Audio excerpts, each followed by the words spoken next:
যারে বাচ্চা হলে নাকি সন্তান পালনের পূর্ণ সওয়াব পাওয়া যায় না, জান্নাত পাওয়া যায় না, এই কথা কতটুকু সত্য? পাপকে ঘৃণা করো, পাপীকে নয়, ইসলামের দৃষ্টিতে এটা কতটুকু সঠিক? হিন্দুদের বিয়ের দাওয়াত খাওয়া যাবে কিনা? আল্লাহর প্রিয় বান্দা হওয়া যায় কিভাবে? ইমাম নামাজে ভুল করলে মুসল্লি নামাজ হবে কিনা? ফরজ গোসল সঠিক নিয়ম বলবেন। স্বামী যদি পর্দার অনুমতি না দেয় তাহলে করণীয় কি? কত টাকা হলে জাকাত দিতে হবে? 2 লক্ষ টাকা ধার এনেছি, দেওয়ার সময় আমি কি তাকে খুশি হয়ে কিছু বাড়িয়ে দিতে পারি? তাকে শুধু হবে? স্বর্ণকারের কাজ করি, আমার জন্য সোনার আংটি তৈরি করা জায়েজ হবে কি?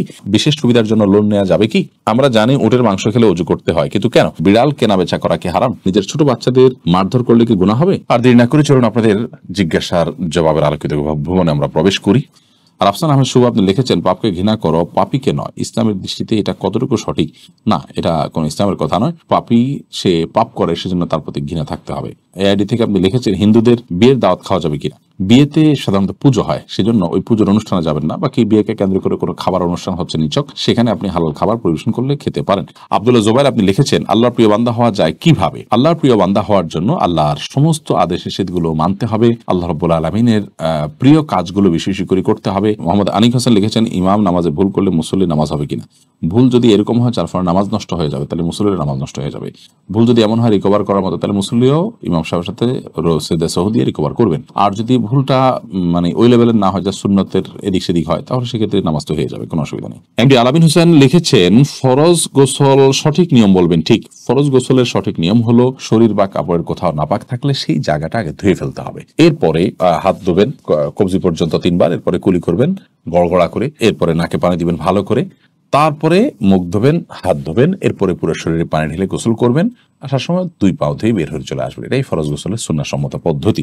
লামিয়া এডি থেকে লিখেছেন, স্বামী যদি পর্দার অনুমতি না দেয় তাহলে করণীয় কি?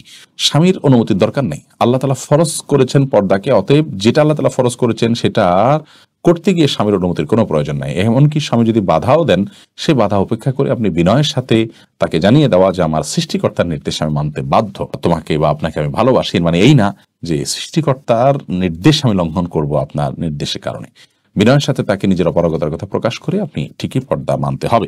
এরপরে এমডি হাদিস যখন আপনি লিখেছেন, কত টাকা হলে জাকাত দিতে হবে? জাকাত দিতে হবে 595 গ্রাম রূপা কেনার মতো টাকা থাকলে। 595 গ্রামের রূপার বাজার মূল্য কত দেখবেন, সেটা সম্ভবত 40-50 হাজার বা এর কম বেশি হবে।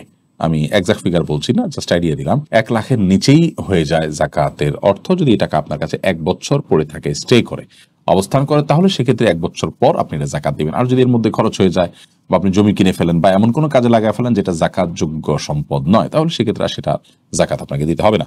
আয়ান ইসলাম আপনি লিখেছেন, আমি একজনের কাছ থেকে 2 লক্ষ টাকা ধার এনেছি, দেওয়ার সময় আমি কি তাকে খুশি হয়ে কিছু বাড়িয়ে দিতে পারি? তাকে শুধু হবে না, এটা শুধু হবে না, বরং একটা হাদিস দ্বারা এটাকে অনুমোদন করা হয়েছে। একটা হাদিসে নবী করিম সাল্লাল্লাহু আলাইহি ওয়াসাল্লাম এর জন্য নির্দেশনাও দিয়েছেন, কর্দে হাসানা, কেউ আপনাকে দিয়েছেন লোন, আপনি পরিশোধ করার সময় আপনার নিজে থেকে কিছু বাড়িয়ে তাকে দিলেন, এটা জায়েজ আছে। তিনি এটার জন্য কোনো আশা করলেন না, অর্থাৎ তিনি পাবেন কি পাবেন না গুনাহখোর তার হয়তো মাথায়ও নেই, তিনি জাস্ট মূলটা পাবেন সে আশাই তার আছে। আপনিও দিবেন আগে থেকে এরকম কোনো চুক্তি তার সাথে করেননি, জাস্ট দেওয়ার সময় আপনি একটু বাড়িয়ে দিলেন, এটা কিন্তু সুদের অন্তর্ভুক্ত হবে না, এটা জায়েজ হবে ইনশাআল্লাহ বিইذনিল্লাহ।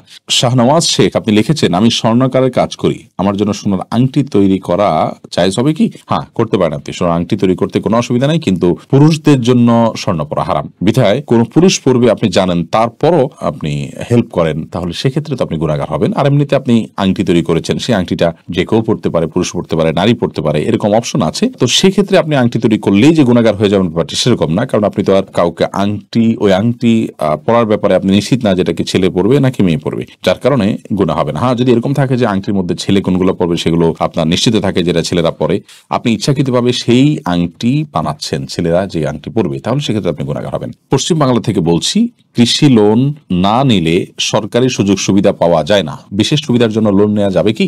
দেখুন, কৃষি লোন যদি না নেওয়া হয় তাহলে সেক্ষেত্রে সরকারের সুযোগ সুবিধা না পাওয়া গেলে সেটাকে বর্জন করবেন। তারপরে সুদ ভিত্তিক লোন নেবেন না। সুদ আল্লাহ তাআলার জমিনে হারামের তালিকার মধ্যে সবচেয়ে ভয়াবহ একটি বিষয়, যার ব্যাপারে আল্লাহ তাআলা যুদ্ধের ঘোষণা করেছেন, যেটার ভয়াবহতা এরকম মারাত্মক যে সেটার 70টা খারাপ দিকের মধ্যে অত্যন্ত সাধারণ একটা খারাপ দিক হলো নিজের মায়ের সাথে জানার মতো। কত জঘন্য বিষয় চিন্তা করেন, যার জন্য শাস্তি বারজাখ থেকে, কবর জগৎ থেকেই শুরু হয়ে যাবে। নবী করিম সাল্লাল্লাহু আলাইহি ওয়াসাল্লামকে আল্লাহ তাআলা দেখিয়েছেন তার রূপ এবং আপনার চিত্র। জাহান্নামে তার শাস্তির ধরন কি বিস্তারিত বিবরণ উঠে এসেছে। কিয়ামতের দিন হাদিসে আসছে, নবী করিম সাল্লাল্লাহু আলাইহি ওয়াসাল্লাম বলেছেন, কিয়ামতের দিন আল্লাহ রাব্বুল আলামিন এর পক্ষ থেকে বলা হবে যে, কই তোমার হাতিয়ার নিয়ে প্রস্তুত হও যুদ্ধের জন্য, তুমি যে সুদখোর।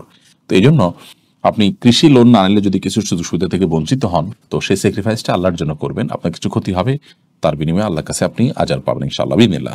মোহাম্মদ আলামিন রুবেল লিখেছেন, আমরা জানি উটের মাংস খেলে অজু করতে হয়, কিন্তু কেন? কোনো কারণেই হাদিসে কোনো নির্দেশনা থাকলে সেই নির্দেশনার কেন আমরা জিজ্ঞেস করা, এটা আমাদের জন্য মানে কেন আমরা জানতে পারা, এটা আমাদের জন্য জরুরি বা আবশ্যক নয়। আল্লাহ রাব্বুল আলামিন কোন নির্দেশ করলে, আল্লাহ রাসূল সাল্লাল্লাহু আলাইহি ওয়াসাল্লাম কোন নির্দেশ করলে, আমি তো আল্লাহর গোলাম। আল্লাহর নির্দেশ নিষেধের সব রহস্য যদি আমি বুঝে যাই, তাহলে আর আমার সৃষ্টির সাথে স্রষ্টার কি পার্থক্য, দাসের সাথে মালিকের কি পার্থক্য? এটা হলো বড় কথা। এর বাইরে আপনার এটা নিয়ে ফুকাহার মধ্যে মত পার্থক্য আছে। অনেক ফকিহগণ বলেছেন এখানে উজু করা বলতে ভালো করে হাতটা ধোয়ার কথা বলছেন, চর্বি টর্বি অনেক বেশি থাকে সেজন্য। অনেকে বলেছেন এটা রহিত হয়ে গেছে, অনেক ফুকাহা কেরাম বলেন যে না, রহিত হয়নি, এখনো ওটের গোশত খেলে অজু করতে হবে। এর সুপ্ত অনেক কারণের কথা অনেক ওলামায়ে কেরাম বলে থাকেন, সেই দিকে আর আমি যাচ্ছি না বিস্তারিত।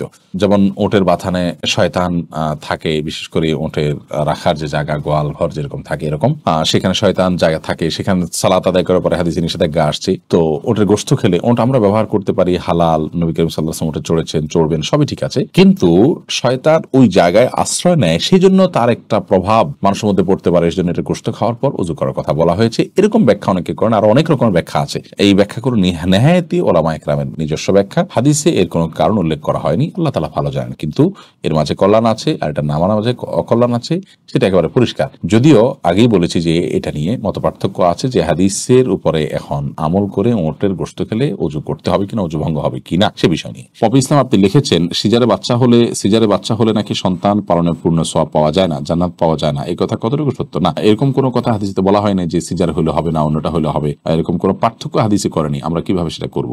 অপরিচিত আইডি থেকে আপনি লিখেছেন, বিড়াল কেনাবেচা করা কি হারাম? বিড়াল কেনাবেচা করা হারাম নয়, বিড়াল কেনাবেচা করাকে মাকরুহ বলা হয়েছে। নবী করিম সাল্লাল্লাহু আলাইহি ওয়াসাল্লাম বিড়ালের কেনাবেচার টাকা খেতে নিষেধ করেছেন, নিষেধ করেছেন, কিন্তু নিষেধাজ্ঞার মাত্রাটা হারামের লেভেল পর্যন্ত না, অপছন্দনীয় লেভেলে, অর্থাৎ এটা নাজায়েজ, কিন্তু নাজায়েজের মাত্রাটা হারাম পর্যন্ত না, অনুচিত বা বেঠিক কাজ, ভুল কাজ, গুনার কাজ, কিন্তু গুনাটা কবিরা গুনার পর্যায়ে না। যদিও আমরা বলেছি এর আগে যে বিড়াল, আজকাল অনেক প্রশিক্ষিত বিড়াল পাওয়া যায়, বিশেষ বিশেষ পারপাস সার্ভ করা হয়, সেগুলোকে বিশেষভাবে প্রশিক্ষণ দিয়ে লালন পালন করা হয়, অনেক কাজে আসে। তো সেগুলোর পেছনে যদি ইনভেস্ট আছে, সেগুলোকে বা এই বিড়ালগুলো কেনাবেচাকে অনেকগুলো জায়েজ বলেছেন। আর এমনি সাধারণভাবে বিড়াল কেনাবেচার হাদিস যেটা নিষেধাজ্ঞা আছে, সেটার বিভিন্ন রকম ব্যাখ্যা দিয়ে অনেক ওলামায়ে কেরাম সেটাকে জায়েজ বলেন। ব্যাখ্যা দিয়ে জায়েজ বলেন মানে এই না যে সে নিজের মন গড়া ব্যাখ্যা দেন, তারা মনে করেন যে এটা ব্যাখ্যা আছে। তো এর সপক্ষে মত আছে, কিন্তু জমহুর আমাদের মত হলো সাধারণ বিড়াল কেনাবেচা করা মাকরুহ।